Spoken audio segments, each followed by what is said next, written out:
रविंद्रनाथ ठाकुर का उपन्यास आँख की किरकिरी। विनोदिनी की माँ हरिमती महेंद्र की माँ राजलक्ष्मी के पास जाकर धरना दे बैठी। दोनों एक ही गांव की तो थी, छुटपन में साथ ही खेली भी थी। राजलक्ष्मी महेंद्र के पीछे पड़ गई। बेटा महेंद्र, इस गरीब की बिटिया का उद्धार करना ही पड़ेगा तुम्हें। सुना है लड़की बड़ी सुंदर है, फिर मैम से पढ़ी लिखी भी है। आजकल की जो रुचि है तुम लोगों की, उससे वो बहुत मिलेगी। महेंद्र बोला, आजकल के लड़के तो मुझ जैसे और भी बहुत से हैं माँ। राजलक्ष्मी, तुझमें यही तो दोष है, तुझसे विवाह की चर्चा करना ही मुश्किल है। महेंद्र, माँ, इसे छोड़कर भी दुनिया में बातों की कमी नहीं है, सो ये कोई वैसा दोष नहीं है। महेंद्र के पिता उसके बचपन में ही चल बसे थे। माँ से महेंद्र का बर्ताव साधारण लोगों सा न था। उम्र लगभग 22 की हुई, एमए पास करके डॉक्टरी पढ़ना शुरू किया, मगर माँ से रोज रोज उसके रूठने मचलने, जिद करने का अंत ही नहीं। कंगारू के बच्चे की तरह माता के गर्भ से बाहर आकर भी उसके बाहरी थैले में टके रहने की जैसे उसे आदत सी हो गई है। माँ के बिना आहार विहार, आराम विराम कुछ भी नहीं हो पाता। अब की बार जब माँ विनोदिनी के लिए बुरी तरह उसके पीछे पड़ गई तो महेंद्र बोला, अच्छा ठीक है, एक बार लड़की को देख लेने दो। लड़की देखने जाने का दिन आया तो देखकर भी क्या होगा।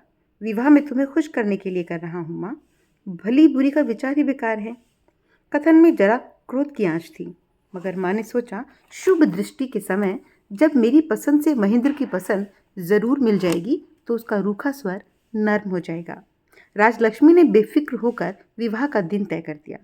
दिन जितना ही करीब आने लगा, महेंद्र का मन उतना ही उत्कंठित हो उठा और अंत में 2-4 दिन पहले वो कह ही बैठा, नहीं माँ, ये मुझसे हरगिज न होगा। छुटपन से महेंद्र देवता और मानव से हर तरह का सहारा पाता रहा है, इसलिए उसकी इच्छा का वेग उच्च श्रृंखल है। दूसरे का दबाव उसे बर्दाश्त नहीं। अपनी स्वीकृति और दूसरों के आग्रह ने उसे निहायत बेबस कर दिया है। इसीलिए विवाह के प्रस्ताव के प्रति नाहक ही उसकी वितृष्णा बहुत बढ़ गई और विवाह का दिन नज़दीक आ गया तो उसने एक बार की ना ही कह दिया। महेंद्र का दिल्ली दोस्त था बिहारी। वो महेंद्र को भैया और उसकी माँ को माँ ही कहा करता था। माँ उसे स्टीमर के पीछे जुड़ी डोंगी जैसा महेंद्र का एक ज़रूरी भारवाही सामान सा मानती थी और वैसे ही उस पर भी अपनी ममता रखती थी। वे बिहारी से बोली, बेटे, ये तो अब तुम्हें करना ही है, नहीं तो उस बेचारी लड़की। बिहारी ने हाथ जोड़कर कहा, माँ, ये मुझसे ना होगा। अच्छी न लगी तो बताकर महेंद्र जो मिठाई छोड़ देता है, तुम्हारे कहने से वो मिठाई मैंने बहुत बार खाई है, मगर लड़की की बाबत मुझसे ये ना हो सकेगा। राजलक्ष्मी ने सोचा, भला विवाह बिहारी विवाह करेगा, उसे तो बस एक महेंद्र की पड़ी है, बहू लाने का ख्याल भी उसके मन में नहीं आता। ये सोचकर बिहारी के प्रति उनकी कृपा मिश्रित ममता कुछ और बढ़ गई। विनोदिनी के पिता कुछ खास धनी न थे, परंतु अपनी इकलौती बेटी को मिशनरी मेम रखकर बड़े जतन से पढ़ाया लिखाया था, कार्य सिखलाया था। बेटी के विवाह की उम्र निकलती जा रही थी, मगर उन्हें होश न था। आखिरकार वे गुजर गए और बेचारी विधवा माँ की बेटी के विवाह के लिए परेशान। पास में रुपए पैसे भी नहीं, लड़की की उम्र भी ज्यादा। आखिर राजलक्ष्मी ने अपने मैके में एक गांव के रिश्ते के भतीजे से विनोदिनी का विवाह करा दिया। लेकिन कुछ ही दिनों में विनोदिनी विधवा हो गई। महेंद्र ने हंसकर कहा, गनीमत कहो कि शादी नहीं की, बीवी विधवा हो जाती तो एक घड़ी भी टिकना मुहाल हो जाता। कोई 3 साल बाद माँ बेटे में एक बात हो रही थी, बेटा, लोग तो मेरी ही शिकायत करेंगे ना। क्यों भला, तुमने लोगों का क्या बिगाड़ा है? बहू के आने से बेटा पराया न हो जाए, मैं इसी डर से तेरी शादी नहीं करती, लोग तो यही कहा करते हैं। महेंद्र ने कहा, डर तो होना ही चाहिए। मैं माँ होता तो जीते जी लड़के का विवाह न करता, लोगों की शिकायतें सुन लेता। माँ हंसकर बोली, सुनो, जरा बातें सुन लो इसकी। महेंद्र बोला, बहू तो आकर लड़के को अपना ही कर लेती है माँ, फिर इतना कष्ट उठाने वाली ऐसी स्नेहमयी माँ अपने आप दूर हो जाती है। तुम्हें चाहे भला लगे, पर मुझे ये भला नहीं लगता। राजलक्ष्मी ने मन ही मन गदगद हो हाल ही आई अपनी विधवा देवरानी से कहा, सुनो मछली, जरा महेंद्र की बात सुनो, कहीं बहू आकर माँ पर हावी ना हो जाए, इस डर से विवाह नहीं करना चाहता। ऐसी दुनिया से बाहर की बात भी सुनी है तुमने कभी? चाची बोली, ये तुम्हारी जाति है बेटे, जबकि जो बात हो वही अच्छी लगती है। माँ का दामन छोड़कर अब घर गृहस्थी बसाने का समय आ गया है। अब नन्हे नादान जैसी हरकत से शर्म आती है। राजलक्ष्मी को ये बात अच्छी न लगी और इस सिलसिले में उन्होंने जो कुछ कहा वो सरल चाहे हो शहद सना न था। बोली, बेटा, मेरा बेटा अगर और लड़कों की अपेक्षा अपनी माँ को ज़्यादा स्नेह करता है तो तुम्हें क्यों शर्म आने लगती है मजली बहू? कोक का लड़का होता तो मर्म समझ में आता। राजलक्ष्मी को लगा निपुती बेटे के सौभाग्य वाली से ईर्ष्या कर रही है। मजली बहू ने कहा, तुमने बहू लाने की चर्चा चलाई इसलिए मैंने बात कही, वरना मुझे क्या हक है? राजलक्ष्मी बोली, मेरा बेटा अगर विवाह नहीं करता तो तुम्हारी छाती क्यों फटी जाती है? ठीक तो है, लड़के की जैसे आज तक देखभाल करती आई हूँ आइंदा भी कर लूंगी। इसके लिए मुझे और किसी की ज़रूरत ना होगी। मजली बहू आंसू बहाती चुपचाप चली गई। महेंद्र को मन ही मन इससे चोट पहुंची। कॉलेज से कुछ पहले ही लौटकर वो अपनी चाची के कमरे में दाखिल हुआ। वह खूब समझ रहा था कि चाची ने जो कुछ कहा था उसमें स्नेह के सिवा कुछ न था, और उसे ये भी पता था कि चाची के एक माँ बाप विहीना भांजी है, संतानहीना विधवा। किसी उपाय से महेंद्र से उसका विवाह कराकर उसे अपने पास लाकर सुखी होना चाहती है। यद्यपि शादी करना उसे पसंद न था, फिर भी चाची की आंतरिक इच्छा उसे स्वाभाविक और बड़ी करुण लगती है। महेंद्र कमरे में पहुंचा तो दिन ज़्यादा नहीं रह गया था। चाची अन्नपूर्णा खिड़की पर माथा टेके उदास बैठी थी। बगल के कमरे में खाना ढका रखा था, चाची ने छुआ भी न था। बहुत थोड़े में ही महेंद्र की आंखें भर आती। चाची को देखकर उसकी आंखें छलछला उठी। करीब जाकर स्निग्ध स्वर से बोला, चाची। अन्नपूर्णा ने हंसने की कोशिश की, कहा, आ बेटे बैठ। महेंद्र बोला, भूख बुरी तरह लगी है चाची, प्रसाद पाना चाहता हूँ। अन्नपूर्णा उसकी चालाकी ताड़ गई थी और अपने उमड़ते आंसुओं को मुश्किल से जब्त करके उसने खुद खाया और उसे भी खिलाया। महेंद्र का जी करुणा से गीला था।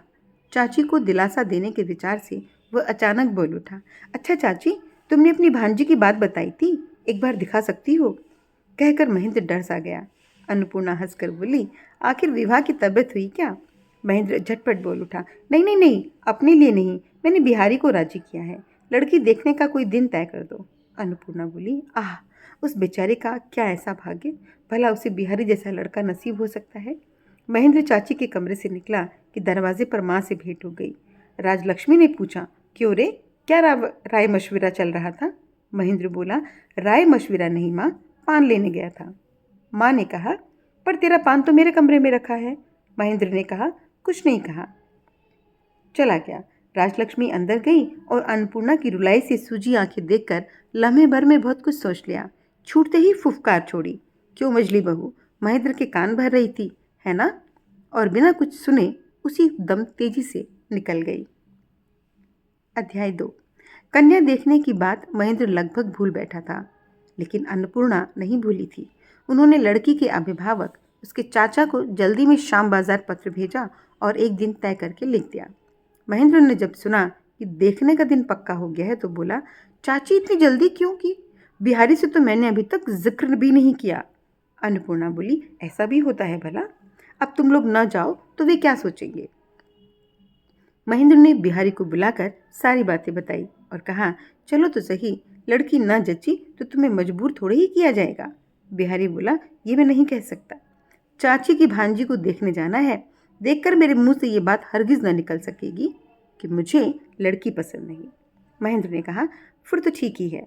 बिहारी बोला, लेकिन तुम्हारी तरफ से ये ज्यादती हुई महेंद्र भैया, खुद तो हल्के हो जाएं और दूसरे के कंधे पर बोझ रख दें, बिल्कुल उचित नहीं। अब चाची का जी दुखाना मेरे लिए बहुत ही कठिन है। महेंद्र कुछ शर्मिंदा और कुछ नाराज होकर बोला, आखिर इरादा क्या है तुम्हारा? बिहारी बोला, मेरे नाम पर जब तुमने उन्हें उम्मीद दिलाई है तो मैं विवाह करूंगा। ये देखने जाने का ढोंग ही बेकार है। बिहारी अन्नपूर्णा की देवी की भांति भक्ति करता था। आखिर अन्नपूर्णा ने खुद बिहारी को बुलवा कर कहा, ऐसा भी कहीं होता है बेटे? लड़की देखे बिना ही विवाह करोगे? ये हरगिज न होगा। लड़की पसंद ना आए तो अपनी सम्मति तुम नहीं दे सकते, मेरी शपथ रही तुम्हें। जाने के दिन कॉलेज से लौटकर महेंद्र ने माँ से कहा, जरा मेरा वो रेशमी कुर्ता और ढाका वाली धोती निकाल दो। माँ ने पूछा, क्यों, कहाँ जाना है? महेंद्र बोला, काम है, तुम ला तो दो, फिर बताऊंगा। महेंद्र थोड़ा संवरे बिना न रह सका। दूसरों के लिए ही क्यों न हो, कन्या निरीक्षण के प्रसंग से यौवन धर्म स्वयं बाल संवार लेता है और चादर में थोड़ी खुशबू भी मल लेता है। दोनों दोस्त लड़की देखने के लिए निकल पड़े। लड़की के बड़े चाचा अनुकूल बाबू ने अपनी कमाई से अपना बाग वाला तिमंजिला मकान मोहल्ले में सबसे ऊंचा बना रखा है। गरीब भाई की माँ बाप विहीना बेटी को उन्होंने अपने ही यहाँ रखा है। उनकी मौसी अन्नपूर्णा ने कहा था, मेरे पास रहने दो, इससे खर्च की कमी जरूर होती। लेकिन गौरव की कमी के डर से अनुकूल राजी न हुए। यहाँ तक कि भेंट मुलाकात के लिए भी कभी उसे मौसी के यहाँ न जाने देते थे। अपनी मर्यादा के बारे में बड़े ही सख्त थे वो। लड़की के विवाह की चिंता का समय आया, लेकिन इन दिनों विवाह के विषय में यादृशी भावना यस्य सिद्धि भगवती तादृशी वाली बात लागू नहीं होती।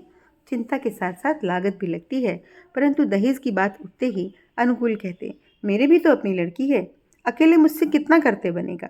इस तरह दिन निकलते जा रहे थे। ऐसे में बन संवर कर खुशबू बिखेरते हुए रंगभूमि में उन्होंने अपने दोस्त के साथ प्रवेश किया। चैत का महीना, सूरज अस्तोन्मुख है। दुमंजिले मकान का दक्षिणी बरामदा चिकने चीनी टाइलों का बना है। उसी के एक ओर मेहमानों के लिए फल फूल मिठाई से भरी चांदी की तश्तरियां रखी गई हैं। बर्फ के पानी भरे गिलास जैसे ओस की बूंदों से झलमल हो रही हैं। बिहारी के साथ सकुचाते हुए महेंद्र खाने बैठा। नीचे माली पौधों में पानी डाल रहा था और भीगी मिट्टी की सौंधी सुगंध लिए दक्षिणी बयार महेंद्र की धप धप धुली चादर के छोर को दुर्दाम किए दे रही थी। आसपास के दरवाजे के झरोखों की ओर से कभी कभी दबी हंसी, फुसफुसाहट और कभी गहनों की खनखनाहट सुनाई देती थी। खाना खत्म हो चुका था तो अंदर की तरफ देखते हुए अनुकूल बाबू ने कहा, चुन्नी पान तो ले आ बेटी। जरा देर में संकोच से पीछे का दरवाज़ा खुला और सारे संसार की लाज से सिमटी एक मासूम सी लड़की हाथ में पानदान लिए अनुकूल बाबू के पास आकर खड़ी हो गई। वे बोले, शर्म काहे की बिटिया, पानदान उनके सामने रखो। उसने झुककर कांपते हाथों से मेहमानों के बगल में पानदान रख दिया। बरामदे के पश्चिमी छोर से डूबते हुए सूरज की आभा उसके लज्जित मुखड़े को मंडित कर गई थी। इसी मौके से महेंद्र ने उस कांपती हुई लड़की के करुण मुख की छवि देख ली। बालिका जाने लगी। अनुकूल बाबू बोले, जरा ठहर तो चुन्नी। बिहारी बाबू, ये है मेरे छोटे भाई अपूर्व की लड़की। अपूर्व तो चल बसा, अब मेरे सिवा इसका कोई ना है। और उन्होंने एक लंबी सांस ली। महेंद्र के मन को दया की ठोकर लगी। उस अनाथ लड़की की तरफ उसने एक बार फिर देखा। उसकी उम्र साफ साफ कोई न बता सकता। सगे संबंधी कहते 12-13 यानी 14-15 होने की संभावना ज़्यादा थी, लेकिन चूंकि दया पर चल रही थी इसलिए एक सहमे से भीरू भाव ने उसके नवयुवन के आरंभ को जब्त सा कर लिया था। पिघले जी महेंद्र ने पूछा, तुम्हारा नाम? अनुकूल बाबू ने उत्साह से कहा, बता बेटी, अपना नाम बता।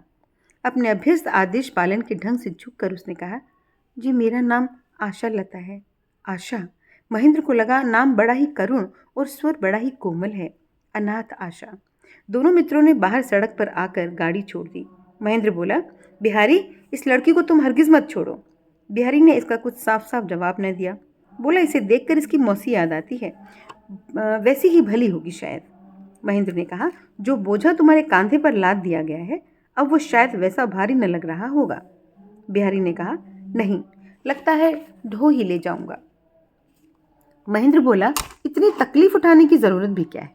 तुम्हारे ये भार ना हो तो मैं ही उठा लूं, क्या ख्याल है? बिहारी ने गंभीर होकर महेंद्र की तरफ ताका और बोला, सच? अब भी ठीक ठीक बता दो। ये शादी तुम कर लो तो चाची कहीं ज़्यादा खुश होगी, उन्हें सदा पास रखने का मौका मिलेगा। महेंद्र बोला, पागल हो तुम, ये होता होता तो कब का हो चुका होता। बिहारी ने कोई ऐतराज न किया, चला गया और महेंद्र भी सीधी राह छोड़कर घूमता घामता बड़ी देर में घर पहुंचा। माँ पूरियां छान रही थी। चाची तब तक अपनी भांजी के पास से लौटकर नहीं आई थी। महेंद्र अकेला सूनी छत पर गया और चटाई बिछाकर लेट गया।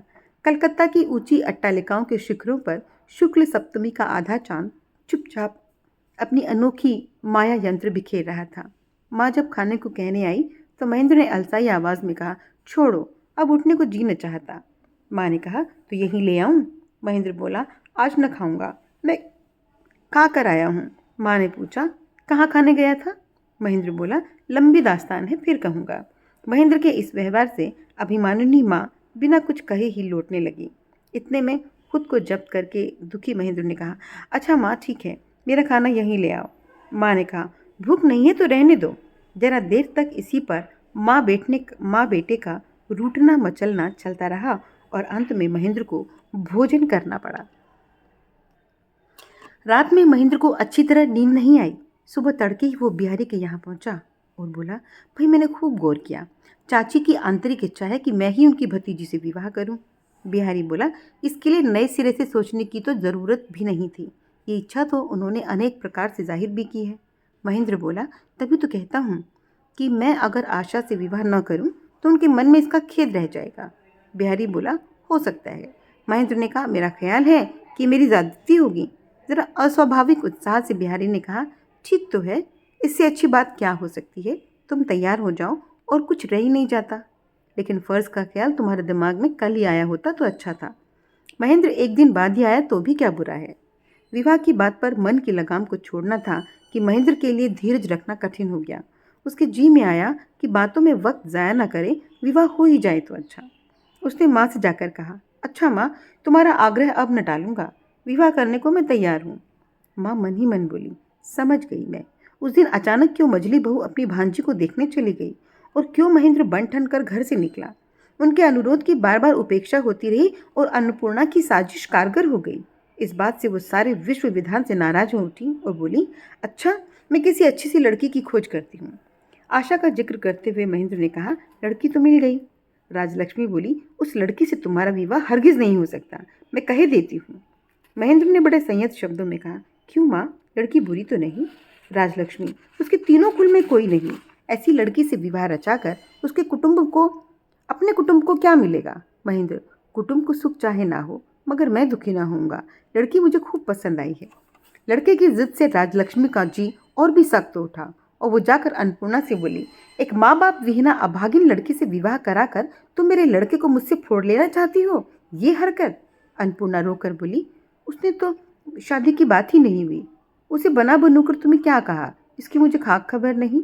राजलक्ष्मी इसका रत्ती भर भी यकीन न कर सकी।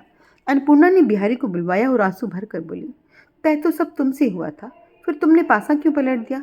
फिर से तुम्हें ही तैयार होना पड़ेगा। ये बेड़ा तुम न पार करोगे तो मुझे बड़ी शर्मिंदगी में जीना पड़ेगा। लड़की बड़ी भोली है, तुम्हारे अयोग्य न होगी। बिहारी ने कहा, चाची, तुम्हारा कहना ही बेकार है, वो तुम्हारी भांजी है, फिर मेरे ना कहने की कोई बात ही नहीं। लेकिन महेंद्र। अन्नपूर्णा बोली, नहीं नहीं बेटे, महेंद्र से उसका विवाह किसी भी हाल ना हो सकेगा। यकीन मानो, तुमसे विवाह हो तभी मैं ज़्यादा निश्चिंत हो सकूंगी। महेंद्र से रिश्ते की मेरी राय थी ही नहीं। बिहारी बोला, तुम्हारी राय नहीं तो फिर कोई बात ही नहीं है। वह राजलक्ष्मी के पास जाकर बोला, माँ, चाची की भांजी से मेरी शादी पक्की हो गई। सगे संबंधियों में स्त्री कोई नहीं, कोई स्त्री धर्म नहीं, सो शर्म को पीकर खुद ही खबर देने आया हूँ। राजलक्ष्मी, अच्छा, बड़ी खुशी हुई बिहारी सुनकर। लड़की बड़ी भली है, तेरे लायक, इसे हाथ से मत जाने देना। बिहारी, हाथ से बाहर होने का सवाल ही क्या चाची, खुद महेंद्र भैया ने लड़की को पसंद करके रिश्ता पक्का किया है। इन झंझट रुकावटों से महेंद्र और भी उत्तेजित हो गया। माँ और चाची से नाराज होकर मामूली से छात्रावास में जाकर रहने लगा। राजलक्ष्मी रोती हुई अन्नपूर्णा के कमरे में पहुंची और कहा, मझली बहू, लगता है उदास होकर महेंद्र ने घर छोड़ दिया, उसे बचाओ। अन्नपूर्णा बोली, दीदी धीरज रखो, 2 दिन के बाद गुस्सा उतर जाएगा। राजलक्ष्मी बोली, तुम उसे नहीं जानती बहन, वो चाहता है, वो जो चाहता है ना, उसे ना मिले तो वो कुछ भी कर सकता है, जैसे भी हो, अपनी बहन की लड़की से। अन्नपूर्णा, भला ये कैसे होगा दीदी, बिहारी से बात लगभग पक्की हो चुकी। राजलक्ष्मी बोली, हो चुकी तो टूटते कितनी देर लगती है। उन्होंने बिहारी को बुलवाया और कहा, तुम्हारे लिए मैं दूसरी लड़की ठीक करती हूँ, इससे तुम्हें बाज आना पड़ेगा, ये तुम्हारे योग्य है भी नहीं। बिहारी बोला, नहीं माँ, ये नहीं होने का, अब सब ठीक हो चुका है। राजलक्ष्मी फिर अन्नपूर्णा के पास गई और बोली, मेरे सिर की कसम मछली, मैं तुम्हारे पैरों पर पड़ती हूँ, तुम भी बिहारी से कहो, तुम कहोगी तो बिगड़ी बन जाएगी। आखिर अन्नपूर्णा ने बिहारी से कहा, बेटा, तुमसे कहने को मुँह तो नहीं रह गया है, मगर लाचारी का क्या करूं। आशा को तुम्हें सौंपकर ही मैं निश्चित होती, मगर क्या बताऊं, सब तो तुम जान ही रहे हो। बिहारी, समझ गया, तुम जो हुक्म करोगी वही होगा, लेकिन फिर कभी किसी से विवाह करने का मुझसे आग्रह न करना। बिहारी चला गया। अन्नपूर्णा की आंखें आंसुओं से भर उठी।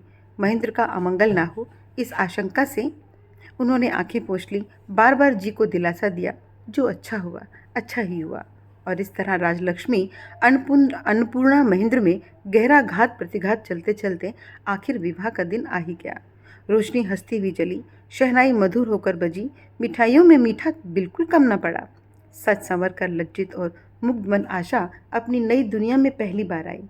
उसने कंपित कोमल हृदय ने अनुभव उसके कंपित कोमल हृदय ने ये अनुभव नहीं किया कि उसके इस बसेरे में कहीं कांटा है, बल्कि ये सोचकर भरोसे और आनंद से उसके सारे संदेह जाते रहे कि इस दुनिया में एकमात्र माँ जैसी अपनी मौसी के पास आ रही है।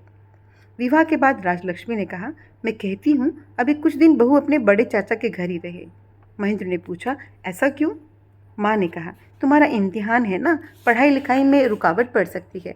महेंद्र बोला, आखिर मैं कोई नन्हा नादान नहीं हूँ, अपने भले बुरे की खूब समझ है मुझे। राजलक्ष्मी, सो हो, महज साल भर की तो बात है। महेंद्र ने कहा, इसके माँ बाप रहे होते तो मुझे कोई एतराज़ न होता, लेकिन चाचा के यहाँ मैं इसे अब नहीं छोड़ सकता। राजलक्ष्मी अपने आप में बड़बड़ाती हुई, बाप रे, आप ही मालिक, सास कोई नहीं, कल शादी और आज इतनी हमदर्दी। आखिर हमको भी ब्याह लाए थे मालिक लोग कभी, लेकिन तब ऐसी स्त्रीयता और बेहयाई तो न थी। महेंद्र ने दृढ़ता के साथ कहा, तुम बिल्कुल न सोचो माँ, इम्तिहान का कोई नुकसान न होगा। आखिर राजलक्ष्मी असीम उत्साह से अध्याय 4। आखिर राजलक्ष्मी असीम उत्साह से बहू को गृहस्थी के कामकाज सिखाने में जुट गई। भंडार, रसोई, पूजा घर, आशा के दिन कटने लगे। रात को अपने साथ सुलाकर वह उसके आत्मीय बिछोह की कमी को पूरा करने लगी। काफ़ी सोच विचार कर अन्नपूर्णा आशा से दूर ही रहा करती थी। कोई अभिभावक जब खुद सारी ईख का रस चूसने लगता है, तब निराशा लुब्ध बालक की रंजिश धीरे धीरे बढ़ती ही जाती है। महेंद्र की ठीक वही दशा हुई। उसकी आंखों के सामने ही नवयुवती वधू का सारा मीठा रस गृहस्थी के कामों में निचुड़ता रहे, ये भला वो कैसे सह सकता था। महेंद्र ने जाकर अन्नपूर्णा से शिकायत की, चाची, बहू से माँ इस कदर मेहनत करा रही है कि मुझसे देखा नहीं जाता। अन्नपूर्णा जानती थी कि राजलक्ष्मी जाति कर रही है, पर बोली, क्यों बेटे, बहू को गृहस्थी के धंधे सिखाए जा रहे हों, अच्छा ही तो है। आजकल की लड़कियों की तरह उपन्यास पढ़ना, कारपेट बुनना और सिर्फ बाबू बने रहना क्या अच्छा है? महेंद्र उत्तेजित होकर बोला, आजकल की लड़कियां आजकल की लड़कियों की तरह ही रहेंगी, वो चाहे भली हो चाहे बुरी हो। मेरी स्त्री अगर मेरी तरह उपन्यास पढ़कर रस ले सके तो इसमें पछतावे की क्या बात और मजाक उड़ाने की कौन सी बात? अन्नपूर्णा के कमरे में बेटे की आवाज़ सुनकर राजलक्ष्मी सब काम छोड़कर आधम की रूखे स्वर में बोली, क्या मंसूबे गांठे जा रहे हैं? महेंद्र ने वैसे ही उत्तेजित भाव से कहा, मंसूबे क्या होंगे? बहू को घर के धंधों में नौकरानी की तरह इतनी मेहनत मैं न करने दूंगा। माँ ने अपनी तीखी जलन को दबाकर बड़े ही तीखे धीर भाव से कहा, आखिर उससे कराना क्या होगा? महेंद्र बोला, मैं उसे पढ़ाऊंगा, लिखाऊंगा, सिखाऊंगा। राजलक्ष्मी कुछ न बोली, तेज कदमों से बढ़ती हुई आगे चली गई और बहू का हाथ पकड़कर खींचती हुई महेंद्र के पास लाकर बोली, ये रही तुम्हारी बहू, सिखाओ लिखना पढ़ना। और अन्नपूर्णा की तरफ पलटकर गले में अचरा डालकर बोली, माफ़ करना मजली बहू, माफ़ करो, तुम्हारी भांजी की मर्यादा को मैं समझ न सकी। मैंने इनके कोमल हाथों में हल्दी के दाग लगाए, अब तुम इसे धो पोंछ कर परी बना कर रखो। महेंद्र को सौंपो, ये आराम से पढ़ना लिखना सिखाएगा। नौकरानी का काम तो मैं करूँगी, मैं हूँ नौकरानी। राजलक्ष्मी अपने कमरे में चली गई और जोर से अंदर हुड़का बंद कर लिया। क्षोभ के मारे अन्नपूर्णा जमीन पर बैठ गई। अचानक ये क्या ग्रह विप्लव हो गया? कुछ समझ न पाकर लाज, भय, दुख से आशा का चेहरा फीका पड़ गया। महेंद्र बहुत नाराज हुआ, मन ही मन में बोला, हुआ सो हुआ, अब मैं अपनी स्त्री का भार अपने हाथों में लूँगा, नहीं तो जुल्म होगा। इच्छा से जो ही कर्तव्य बुद्धि जा मिली, हवा में आग लग गई। कहाँ गया कॉलेज और कहाँ गई परीक्षा? मंत्री सामाजिकता, पत्नी की उन्नति साधने के लिए महेंद्र उसे कमरे में ले जा बैठा, न तो काम का ध्यान न लोगों की परवाह। अभिमानिनी राजलक्ष्मी ने अपने आप कहा, अगर महेंद्र बीवी को लेकर मेरे दरवाजे पर सिर कुटकर भी जान दे देना तो मैं मुड़कर ताकने को ना। देखती हूँ माँ को छोड़कर बीबी के साथ कैसे काम चलाएगा। दिन बीतने लगे। राजलक्ष्मी के दरवाजे पर किसी अनुतप्त के पाँव की आहट सुनाई न पड़ी।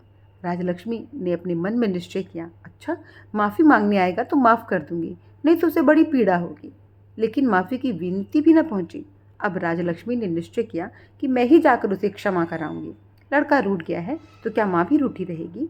तिमंजले पर एक कोने के छोटे से कमरे में महेंद्र सोया करता था। पठन पाठन की उसकी वही जगह थी। इधर कई दिनों से माँ ने उसके कपड़े सहेजने, बिस्तर झाड़ने, बुहारने का काम में बड़ी नहीं किया था, बड़ी लापरवाही दिखाई थी। मातृ स्नेह के जिन कर्तव्यों की वह आदी रही थी, बहुत दिनों तक उन कामों को न करने के कारण स्तन ने भारातुर स्तन के समान ही उनका हृदय भीतर से पीड़ित हो उठा था। उसी दिन दोपहर को एकाएक चीम आया। अभी महेंद्र कॉलेज गया होगा, इसी बीच कमरा ठीक कराऊं। तुरंत लौटकर ताड़ जाएगा कि माँ ने कमरे में हाथ फेरा है। सीढ़ियों से राजलक्ष्मी ऊपर गई। महेंद्र के कमरे के दरवाजे का एक पल्ला खुला था। सामने जाते ही मानो कांटा चुभ गया। चौंक कर ठिठक पड़ी। देखा, फर्श पर महेंद्र लेटा पड़ा है और दरवाजे की तरफ पीठ किए बहू धीरे धीरे उसके पांव सहला रही है। दोपहर की तेज धूप में खुले कमरे के अंदर दाम्पत्य लीला का यह अभिनय देखकर राजलक्ष्मी शर्म और धिक्कार से सिमट गई और चुपचाप नीचे उतर आई। कुछ दिन सूखा पड़ने से नाज के वो पौधे सूखकर पीले पड़ जाते हैं। बारिश आने पर वो देर नहीं लगाते, तुरंत बढ़ जाते हैं और दिनों की उदासीनता को दूर कर देते हैं। दुबला और झुका झुका भाव छोड़कर खेतों में बेहिचक अपने अधिकार को उन्नत और उज्जवल कर लेते हैं। आशा के साथ भी यही हुआ। उसका लहू का संबंध था, वहाँ वह कभी भी आत्मीयता का दावा न कर सकी। आज पराए घर में आकर जब उसे अनमांगे निकटतम संबंध और बेखटके हक मिला, तब लापरवाही में पली उस अभागिन के माथे स्वामी ने अपने हाथों राजलक्ष्मी का मुकुट पहना दिया तो उसे अपने गौरव के स्थान को लेने में जरा भी देर न की। नई बहू में जो लाज भय होता है, उसे मिटाकर सौभाग्यवती नारी की महिमा से पल भर में पति के चरणों में निसंकोच अपना आसन ले बैठी। उस दिन दोपहर में सिंहासन पर नई आई हुई लड़की को जाने कब की आदि हो इस ढिठाई से बैठा देख उसे असहाय हो गया। राजलक्ष्मी नीचे उतर आई। अपने दिल की जलन से वह अन्नपूर्णा को जलाने गई और बोली, अरे ओ मजली, जरा देख, तुम्हारे नवाब की बेटी नवाब के घर से कैसा पाठ पढ़ कर आई है। घर के बड़े बूढ़े आज होते तो। अन्नपूर्णा ने कातर स्वर में कहा, दीदी, अपनी बहू को तुम शिक्षा दो, शासन करो, मुझसे क्यों कहती हो। राजलक्ष्मी धनुष की तनी डोरी से टंकार उठी। मेरी बहू, जब तक तुम मंत्री हो वो मुझे मान कैसे सकती है अपना। ये सुनकर अन्नपूर्णा पैर पटकती हुई स्वामी स्त्री को सचकित करती महेंद्र के कमरे में पहुंची और आशा से बोली, तो इस तरह से मेरा सिर नीचा करेगी मुजली? शर्म नहीं, हया नहीं, समय असमय का ख्याल नहीं, बूढ़ी सास पर सारा गृहस्थी का बोझ डालकर तुम आराम करती हो। मेरा ही जला नसीब कि मैं तुझे इस घर में ले आई। कहते कहते उनकी आंखों से आंसू बहने लगे और आशा भी सिर झुकाए आंचल के छोर को नाखून से खींचती हुई चुपचाप रोने लगी। महेंद्र ने कहा, चाची, तुम नाहक बहू को लानत मनालत कर रही हो, उसे तो मैंने रोक रखा है। अन्नपूर्णा ने कहा, रोक कर कौन सा अच्छा काम किया है? वो बच्ची है, अनाथा है, माँ से कुछ सीखने का मौका न मिला, तब तुम क्या उसे शिक्षा दे रही हो? महेंद्र बोला, ये देखो, इसके लिए मैं बड़ी स्लेट, बही, किताब सब खरीद लाया हूँ। इसे मैं पढ़ना लिखना सिखाऊंगा चाची। लोग मेरी निंदा करें तो करें, तुम लोग नाराज़ ही क्यों ना हो जाओ। अन्नपूर्णा बोली, ठीक है, लेकिन ये क्या तमाम दिन? सांझ के आधा घंटा पढ़ना काफ़ी होगा। महेंद्र, इतना आसान नहीं है चाची, पढ़ने लिखने में समय लगता है। अन्नपूर्णा खींचकर बाहर चली गई। आशा भी उसके पीछे पीछे चली। महेंद्र दरवाज़ा रोककर खड़ा हो गया। उसने आशा की गीली आंखों की विनती न मानी और कहा, ठहरो, सोकर समय बर्बाद किया है, उतना पूरा कर लेने दो। ऐसी गंभीर प्रकृति के श्रद्धेय मूड भी हों शायद, जो ये समझें कि सोने के चलते महेंद्र ने पढ़ाई का समय गंवाया है। खासकर ऐसे लोगों की जानकारी के लिए बता देना ज़रूरी कि महेंद्र की देखरेख में पढ़ाई का काम जिस ढंग से उसका अनुमोदन कोई भी स्कूल इंस्पेक्टर नहीं करेगा। शेष अगले भाग में।